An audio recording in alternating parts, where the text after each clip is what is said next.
Hey everybody, Dustin Keith here. So if you're wanting to download the Windows 10 ISO, the newest version at least, you're probably stuck in a situation where you're coming to the Windows 10 download site and you keep on downloading this update tool, which doesn't actually give you the bare-boned ISO. Today I'm going to show you how to do that. It's very simple. We're going to go to the same page, the Microsoft.com language software download Windows 10.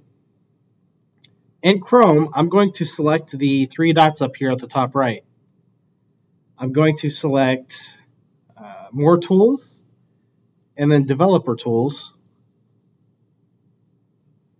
Now that we're in the Developer Tools, I'm going to select over here at the right. Just select any of these over here.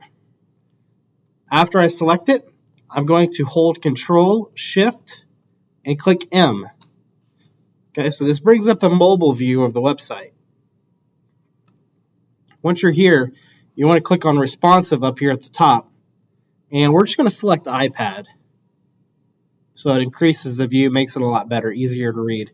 We're also going to zoom in. Instead of 50%, we're going to be at 100%.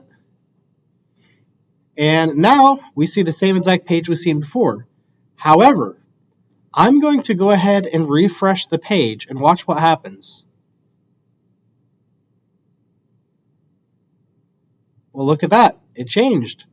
Now we can select the Windows 10.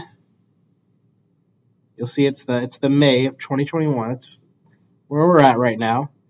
We're going to click Confirm.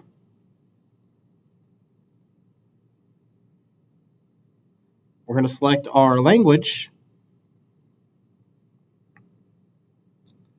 And then after that, it'll ask us, I think, the operating system bit, so 64-bit. There we go. And then it'll download the newest ISO that we have here. And that's all. Once you have this ISO, you can do whatever you want, whatever you needed it for. Check out my other videos if you guys need help with anything else. Don't forget to follow and subscribe. See y'all later.